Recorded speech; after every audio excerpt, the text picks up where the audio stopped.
Pastor, fellow Toastmasters, and most welcome guests.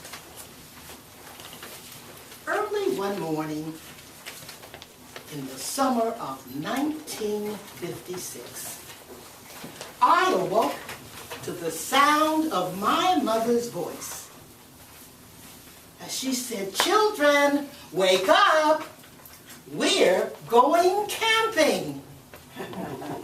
I was 12 years old that summer. It was an auspicious year. I had 3 younger siblings. They were my sister Sandra, who was 9, my brother Junior, who was 5, and my little sister Candy, who was 4. When we all got dressed, we hopped into our family's pink Rambler, along with all the camping gear, and headed off to Sequoia National Park. It was the first camping trip that any of us had ever taken, and we were very excited. My father drove. Daddy was a tall, lean, very quiet man. He sat in the driver's seat, straight as a rod, his hands on the steering wheel, in the proper position as he steered us expertly down the highway. Daddy was proud of the fact that he had never had an accident or a ticket in his life. My mother sat right next to him. She was the navigator. She kept us on course. She passed out ham sandwiches and cookies and kept up a steady stream of entertaining chatter. Mama was barely 5 feet tall. She had very shapely legs and a curvaceous figure. So curvaceous, in fact, that once a man was looking at her so hard while she was walking down the street that he wrapped his car around her.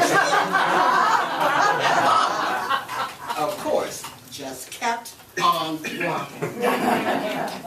After quite a while, we began this winding ascent up the mountain until we reached the park. And finally, we entered the visitor center. That's when we got instructions to our campsite and instructions on what to do in case we saw a bear. Bear! All of us squealed. We children could not wait to see the bears. We had 6 glorious days at the park. 6 glorious days to see magnificent cliffs and lakes and waterfalls. 6 glorious days to see amazing animals and hawks and deer and everything, but no bears. Our campsite consisted of a medium-sized tent, a fire pit, where my mother cooked very simple but delicious meals, and a weathered picnic table. After the sun set, and when the nights grew chilly, we would retire to the tent at night. And there, with the lamplight casting shadows on the tent walls, my mother would tell the most wonderful stories until we all fell asleep. On the night of the day before we were to head home, we were all sitting at the picnic table when suddenly my father said, "All right, everybody, I want you to stand up and walk towards me. Don't anybody turn around." When Daddy talked like that, everybody listened and everybody obeyed. We followed my father as he walked back to the car. And when we got inside with the doors safely locked, we looked, and there, just sauntering down the road, was a big black bear. My Lord, my mother said, that's the biggest bear I've ever seen. Yeah, that's some BigGrumby, Daddy said. Well, that name stuck. And for the rest of the day, we were all talking about BigGrumby.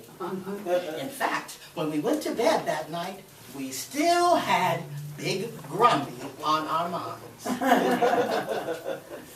There were public restroom facilities and shower facilities on the campgrounds. But Mama had decided to bring along her own little potty for Candy, who was 4, and Aiden, who was 5.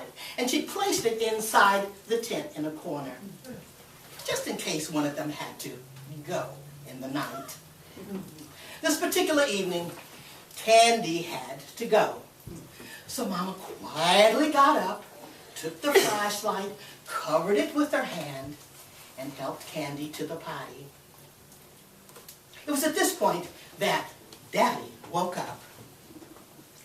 Totally disoriented, the first thing that popped into his mind was BigGrumby.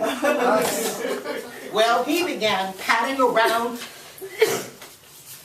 his sleeping bag, looking for that tool that he had brought just for such emergencies as this, but he couldn't find it. So Daddy did the next best thing.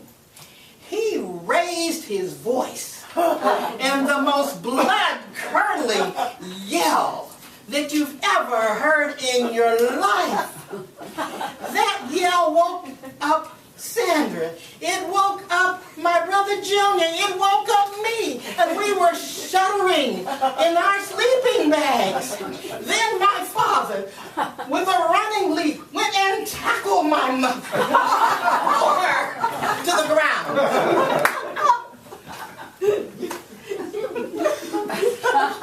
It was then that Mother said what we all chuckle about to this very day. Aiden, you get up off of me. I'm not a bear. I am your wife. Later that evening,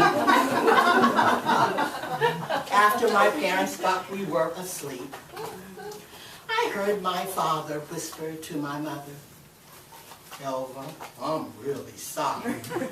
Are you sure you're all right? I'm fine, Aiden. I'm just glad I had the presence of mind to move that axe. I'm glad you did that too.